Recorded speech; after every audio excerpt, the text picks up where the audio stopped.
नमस्ते दोस्तों, आप सबका एक बार फिर से स्वागत है आपके अपने YouTube चैनल सत्य सनातन में। आपने देखा कि किस प्रकार से कांग्रेस से लेकर सारा वामपंथी गिरोह और इस्लामिक गिरोह असम की सरकार के खिलाफ आकर के खड़ा हो गया। सबने केवल यही दिखाने का प्रयास किया कि किस प्रकार से एक फोटोग्राफर एक लाश के ऊपर से कूद गया है। इसको लेकर हंगामा मचाने वाले लोग ये नहीं बता रहे हैं कि उससे जस्ट पहले ही पुलिस वालों तक को पीट दिया गया, उनको मार करके वहां से भगा दिया गया। क्या आप जानते हैं तकरीबन 49 लाख बीघा जमीन घुसपैठियों के पैरों के नीचे है। अगर आपने कभी हिसाब लगाया हो तो हमारे देश के अंदर अवैध तरीके से बनाया गया वक्फ बोर्ड इसके नीचे, घुसपैठियों के नीचे और इसी प्रकार से हथियाई हुई जमीनों के नीचे कई राज्य समा जाएंगे। हम और आप इसी प्रकार से नींद लेते रहेंगे। 49 लाख बीघा जमीन जिसमें 2 गोवा बन जाएं, इतनी बड़ी जमीन अभी तक दबी रही और हम और आप जानते ही नहीं थे। हम और आपको केवल यही बताया गया कि आसाम की जो सरकार है वो वहां से स्थानीय मुसलमानों को मार करके पीट करके भगा देना चाहती है। अभी वहां के सीएम हेमंत बिस्वा शर्मा जी का स्टेटमेंट आया और उन्होंने कहा कि आदेश के बाद हम तकरीबन 101 परिवारों को वहां से हटाने के लिए गए थे। अचानक से 10,000 लोगों की भीड़ वहां कैसे जमा हो गई। 101 लोगों के परिवार में 10,000 लोग हों तो आपको सोचना चाहिए कि एक परिवार में कितने लोग होंगे और ये जनसंख्या विस्फोट की कितनी बड़ी समस्या खड़ी कर सकती है। लेकिन यह कोई जनसंख्या विस्फोट मात्र की ही नहीं, बल्कि यह अवैध रूप से आने वाले उन घुसपैठियों की भी समस्या है जिनको हमेशा शह दी है, शेल्टर दिया है कांग्रेस पार्टी ने, पीएफआई ने और उस हर देश विरोधी राजनीतिक पार्टियों, एनजीओज ने, जिनका एक ही मकसद है इस देश को इस्लामिक छत्र के नीचे लेकर के आना।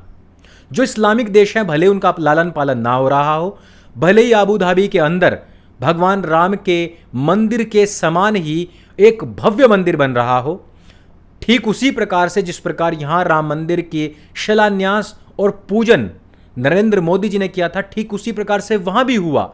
लेकिन भारतवर्ष ही एक ऐसा देश है जहां पर मस्जिदों को लेकर के यहां के लोगों, मुसलमानों का दुराग्रह इतना ज्यादा सख्त और कठोर है, इतना ज्यादा अंधविश्वास उन लोगों के अंदर है कि उतना तो खुद नबी के वंशजों में भी नहीं है।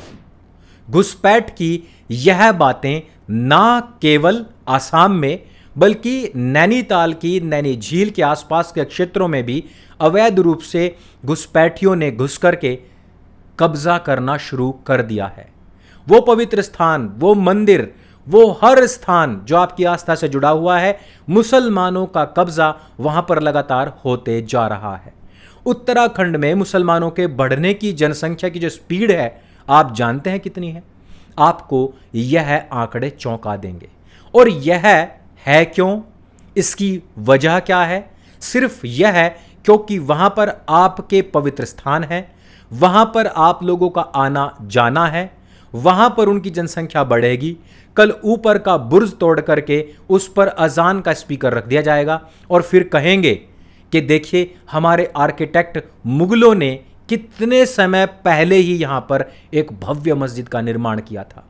जिस प्रकार कोई भी सांप किसी बिल बनाने वाले चूहे को खा करके उसके बिल में ही आराम करता है, अब्राहिमिक कौम के लोग भी ठीक उसी प्रकार से बिल बनाने का कार्य नहीं करते। वो सीधे ही डंक मार करके उसको भोजन बनाने का कार्य करते हैं और उसी के बिल में आराम फरमाते हैं और फिर कहते हैं कि हमने तुम पर 800 साल राज किया, हमने अलाना बनाया, फलाना बनाया, ढिमकाना बनाया। सांप का क्या इलाज होना चाहिए ये मुझे तो बताने की आवश्यकता नहीं, लेकिन जिन लोगों में भी जहर चढ़ा हुआ है भाईचारे का, उनके ऊपर भी बंद लगाकर वो जहर निकालने की आवश्यकता है। अवैध कब्जे की बात केवल उत्तराखंड और आसाम की ही नहीं, जहां पर संसद भवन है, जहां पर सभी हेडक्वार्टर्स हैं और जहां पर केंद्र सत्ता बैठी हुई है, जहां पर सुप्रीम कोर्ट है, उसी दिल्ली के अंदर जामिया नगर में मंदिर में बनी हुई धर्मशाला को रातों रात तोड़ दिया जाता है सिर्फ कब्जे के लिए। मैंने कहा ना, बिल आप बनाते हैं, बिल की खोदने की मेहनत आपकी लगती है, मिट्टी निकालकर आप बाहर फेंकते हैं, एक नाग, एक अजगर, एक सांप, जहरीला सांप जिसका काम ही है सिर्फ और सिर्फ जहर उगलना, वो आता है, आपको काटता है, खा करके वहां पर आपको और उसी बिल में सो जाता है। ठीक उसी प्रकार का कार्य यहां पर भी हुआ। क्या आप जानते हैं? नहीं जानते हैं। असम के बारे में नहीं जानते हैं। बदलती हुई उत्तराखंड की डेमोग्राफी के बारे में आप नहीं जानते हैं। और आप यहां जामिया नगर में क्या घटित हो रहा है ये भी नहीं जानते हैं, क्योंकि आप आईपीएल देख रहे हैं, क्योंकि आपको खाने पीने और सुरक्षा के सारे इंतजामात आपके क्रिकेटर्स करके देंगे। और जो लोग क्रिकेट नहीं देखते वो रसोड़े में क्या है, कौन है और कौन था, ये सब ही देखते और देखती हैं, जबकि उनका पूरा का पूरा फोकस आपकी लड़कियों, आपकी महिलाओं पर ही रहा है, रहता आया है। इतिहास गवाह है, वर्तमान भी गवाह है। जो अपनी बहन बेटियों तक को ना बख्शे वो आपकी बहन बेटियों को कैसे बख्शेगा? गुरुग्राम के पटौदी से एक वीडियो आया है। इस वीडियो में एक मौलाना को रंगे हाथ पकड़ा गया और उस मौलाना के ऊपर इल्जाम यह है कि मौलाना को रोटी देने आई, भोजन देने आई 10 साल की लड़की को ही वो दबोच लेता है। जो अपनी बहन का भाई नहीं हुआ वो तुम्हारी बहन का भाई कैसे होगा? लेकिन तुम्हारी बहन रसोड़ा रसोड़ा खेल रही है, तुम लोग आईपीएल खेल रहे हो, और जो इन दोनों को ना खेल पाए वो मोबाइल पर टीम 11 बना करके खेल रहा है। इस खेला खेली के खेल में कब खेला हो जाएगा आपको पता तक नहीं लगेगा। गुरुग्राम में ही कब्जे की एक और खबर। गुरुग्राम के कुछ ऐसे सेक्टर्स जहां पर ना कोई मुसलमान है, ना आसपास कोई मस्जिद है, ऐसे क्षेत्रों में भी अवैध रूप से कब्जा करके वहां पर नमाज पढ़ने के लिए अलग अलग सेक्टर से जानबूझकर जबरदस्ती लोगों को बुलाया जा रहा है, जबकि मस्जिद उस स्थान से 2 किलोमीटर दूर है। मस्जिद खाली पड़ी है, लेकिन हिंदुओं के क्षेत्रों में, उनके एरियाज में रोड ब्लॉक करके, गलियां ब्लॉक करके, उनके पार्कों पर कब्जा करके लोग नमाज पढ़ रहे हैं, लेकिन उसका विरोध करने वाला कोई भी नहीं है। स्थानीय लोग जब इस बात पर सवाल करते हैं तो पुलिस उन्हीं के गिरेबान पकड़ लेती है। इसमें यह मुझसे बताने, पूछने, कमेंट करने की आवश्यकता नहीं कि अंकुर भाई ये बताओ कि गुरुग्राम में किसकी सरकार है। सरकार किसी की भी हो, सिस्टम कहीं पर भी करप्ट हो सकता है। आवाज उठाने का कार्य हमारा है। सत्ता किसी की भी रही हो, आवाज हम और आप उठाते रहे हैं। यह उठाने का कार्य हमारा और आपका हमेशा था, है और रहेगा। और गिरेबान पकड़ करके ये सवाल पूछे जाने की आवश्यकता है, और वही समय भी है। गुरुग्राम के इस क्षेत्र में जब से इस प्रकार की घटनाएं बढ़ी हैं, उसके साथ ही साथ दूसरी तरीके की घटनाएं भी बढ़ी हैं। और वो क्या है? वही है बिल पर कब्जा करना। उसकी स्टार्टिंग कैसे होती है? चलती हुई महिलाओं के दुपट्टे खींचना, चलती हुई महिलाओं की चैन स्नैचिंग करना। और आपको पता है कि चैन स्नैचिंग का विरोध करने पर क्या सजा मिलती है, यह मुझे यहां पर बताने की आवश्यकता नहीं है। देश में चल रहे इतने सारे अवैध कब्जे, इतना सारा चल रहा बुलडोजर, इतना सारा चल रहा विनिर्माण, घटनाएं बहुत हैं, लेकिन आप और हम यह भी जानते हैं कि आने वाले संकट बहुत बड़े हैं और सबसे पहले उन्हीं पर बात करनी आवश्यक है।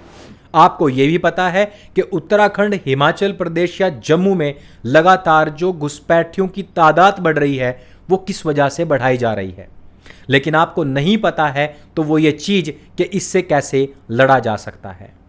हमारे लोगों को नहीं पता चल रहा कि जम्मू, उत्तराखंड, हिमाचल प्रदेश में लगातार घुसपैठियों की जनसंख्या क्यों बढ़ रही है।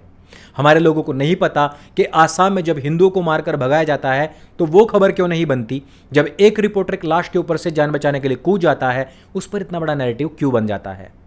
जिन लोगों को नहीं पता है उनको यह ज्ञान देने की आवश्यकता है। मेरा कार्य था जो मैंने आपको बताया, इस चीज को आगे तक प्लीज पहुंचाइए। लोगों तक इन सब बातों का जाना अत्यंत आवश्यक है। मेरा कार्य, मेरा कर्तव्य, मेरा धर्म है वो सारी जानकारियां जो मेन स्ट्रीम मीडिया नहीं दिखाता आप लोगों तक डिलीवर करना। आप लोगों का धर्म बनता है, कर्तव्य बनता है कि इसको अपने उन सभी सज्जनों के पास में भेजना जो अभी भी आईपीएल, रसोड़े या टीम 11 में लगे हुए हैं।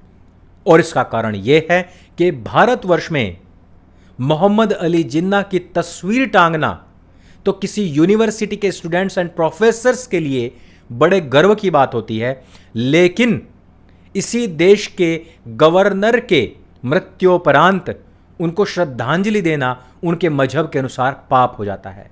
भले ही उनके खुद के देश में, मोहम्मद अली जिन्ना के देश में, उसकी मूर्ति को बम से क्यों ना उड़ा दिया जाए।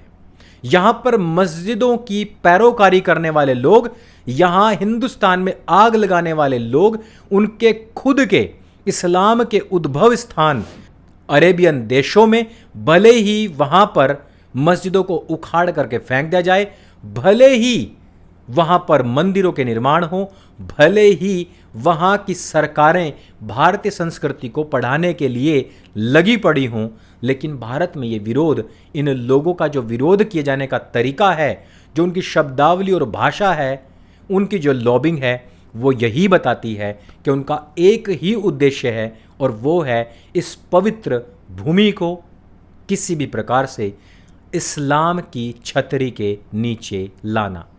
क्या ये बात आपको मंजूर है? मंजूर है तो इग्नोर करें, और अगर आप इस पवित्र भूमि, देवभूमि भारत को इन कब्जों से बचाना चाहते हैं तो इस वीडियो को सबके साथ में शेयर अवश्य कीजिए। मेरे संग बोले सत्य सनातन वैदिक धर्म की जय। जय हिंद, वंदे मातरम।